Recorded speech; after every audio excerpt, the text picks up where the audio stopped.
Sir थोड़ा mic ऊपर। हाँ, 29 तारीख से हरियाणा में 19 जिलों में धरनों की शुरुआत हुई है और पंजाब में चुनाव की कल से हम लोग अपना चुनाव प्रचार अभियान शुरू कर रहे। जट संदेश के नाम से एक पेपर जारी किया है और पंजाब के बाकी पदाधिकारी भी शाम तक यहाँ कोर कमेटी की मीटिंग हो गए। पंजाब में बीजेपी, पहला टारगेट बीजेपी है और दूसरा टारगेट अकाली दल है। और हरियाणा में 29 तारीख से जो धरनों की शुरुआत की हमने घोषणा की है, उस पर सरकार लगातार ऐसे हालात, अंग्रेजों के टाइम में भी आंदोलन हुए हैं, शांतिपूर्वक आंदोलन बहुत लंबे महात्मा गांधी जी ने, तमाम लोगों ने देश में किए, लेकिन हरियाणा में जैसे ही धरनों की बात शुरू होती है, एक तरह से आतंक पैदा किया जाता है और उस आतंक का उद्देश्य होता है अपने सरकारी कर्मचारियों के माध्यम से भोले भाले किसानों को धमकाना, अपने राजनीतिक लोगों के माध्यम से धमकाना और उनमें तरह तरह के चीजें आपने देखी होगी। जैसे पिछली बार कहा डीजीपी ने खुद के कैरेक्टर सर्टिफिकेट नहीं बनेंगे, फौजी को पेंशन नहीं मिलेगी। मतलब इस तरह का आतंक हरियाणा में पैदा किया जा रहा, जैसे जम्मू कश्मीर से भी खतरनाक स्थिति हरियाणा की हो। और ये जो आंदोलन है, ये अब से नहीं, जून में ही सरकार को बता दिया गया था कि जो मांगे हमारी 18 जून को जो समझौते हुए थे, शांतिपूर्वक धरनों पर बैठे हुए, अगर ये 2 महीने के अंदर पूरे नहीं होंगे तो हम अपने आंदोलन की घोषणा करेंगे। लेकिन परिस्थितियां और मौसम के अनुकूल और किसान के काम के अनुकूल हमने इनकी धरनों की घोषणा 29 जनवरी से शुरुआत की और 29 जनवरी में 19 जिलों में पंचकुला, मेवात और गुड़गांव में अभी हमने योजना नहीं बनाई है, लेकिन यहाँ से भी संभावना है कि फरवरी के पहले सप्ताह में यहाँ पे भी धरनों की शुरुआत हो सकती है तीनों जिलों में। बाकी उनको छोड़ के 19 जिलों में शांतिपूर्वक धरने होंगे जिस तरह जून में हुए थे। और बड़ी संख्या में हम लोगों से अपील करते हैं कि जाट समाज, क्योंकि प्रजातंत्र में भीड़ की वैल्यू और सिरों की गिनती होती है, हम लोग ये बात मानते हैं और हमने ऐसे भी इंतजाम किए हैं कि हरियाणा में कोई भी दुर्घटना ना घटे, कोई रास्ता ना रुके, कोई रेल ना रुके, हम केवल शांतिपूर्वक धरने अपने दें और अपनी गिनती बढ़ा के सरकार को ये बताएं। और इन धरनों में हम लोग अपील करेंगे कि 36 बिरादरी के लोग, जिस तरह से 27 अगस्त की भाईचारा रैली में बड़ी संख्या में सभी जातियों ने बढ़ के भाईचारा किया था, हरियाणा के भाईचारा न तोड़ने के लिए कसम खाई थी, इन धरनों पे भी हम 36 बिरादरी से अपील करेंगे कि जो अन्याय अत्याचार जाट समाज के ऊपर और हरियाणा के भाईचारा को तोड़ने के लिए बीजेपी के खुद वर्कर लगे हुए हैं, भाईचारा तोड़ने के लिए उनका सांसद खुद इसी काम को कर रहा है। और ना आज तक मोदी जी का ट्वीट उस पे है, मोदी जी बहुत ट्वीट करते हैं छोटी छोटी बातों पे भी, लेकिन ये दुर्भाग्य है कि उन्हीं की पार्टी का एक सांसद इस तरह के ट्वीट कर रहा है। अगर उसने, इन्हीं के कार्यकर्ता ने उत्तर प्रदेश में इस तरह की बदतमीजी की थी भाईचारा तोड़ने की, दलितों के और स्वर्णों के बीच में, उसको अगले दिन पार्टी से निकाल दिया गया।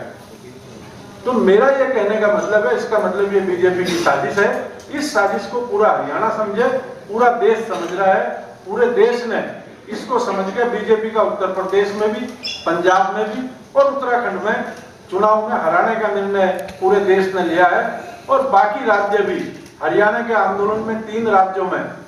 चुनाव में काम करेंगे, तीनों राज्यों की टीमें, और यहाँ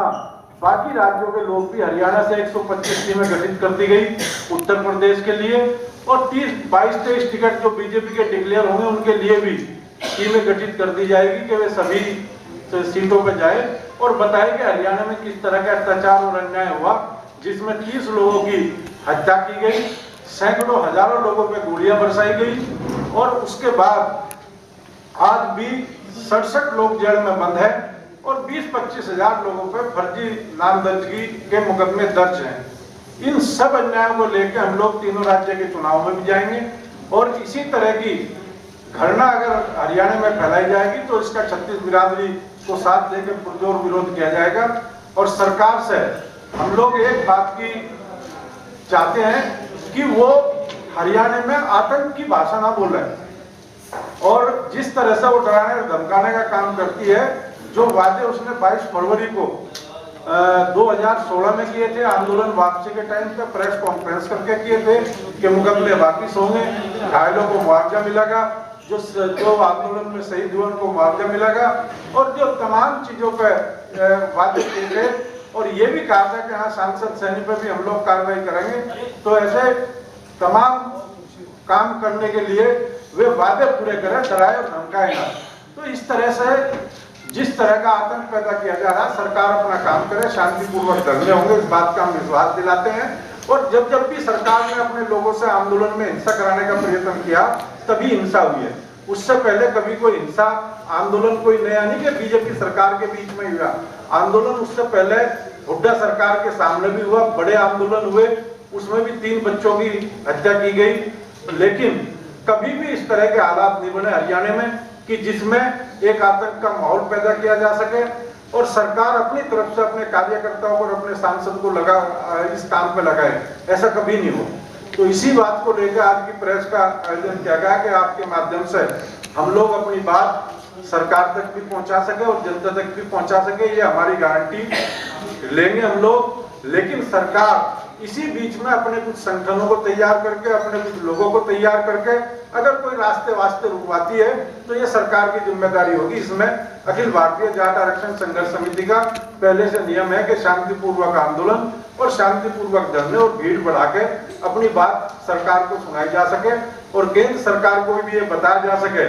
कि जो काम आपकी हरियाणा सरकार ने करा है उसके परिणाम पंजाब में, उत्तर प्रदेश और उत्तराखंड में होंगे।